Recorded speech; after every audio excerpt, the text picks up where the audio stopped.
Dopo una mattinata tranquilla, dal primo pomeriggio brusca sterzata del maltempo in provincia di Udine, in particolare la fascia che dal capoluogo porta verso il Friuli Pedemontano.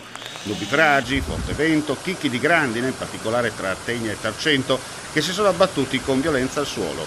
A Udine la furia del Fortunale ha abbattuto un grosso albero in viale Cadore davanti all'istituto Bertoni, che è collassato a terra invadendo la corsia di marcia nel tratto tra via Da Vinci verso il terminal studenti. Per fortuna non ha colpito persone o mezzi in transito e in sosta. Sul posto una squadra dei vigili del fuoco per la rimozione e la pulizia della sede stradale. Disagi alla circolazione vista l'ora di punta. A Faedis un albero è caduto lungo la strada che porta al borgo di Poiana, bloccando la circolazione. Segnalati nella zona del Friuli Collinare e Pedemontano blackout elettrici causa rami finiti sui fili della distribuzione dell'energia elettrica, con i tecnici di e-distribuzione al lavoro per riattivare il guasto prima possibile.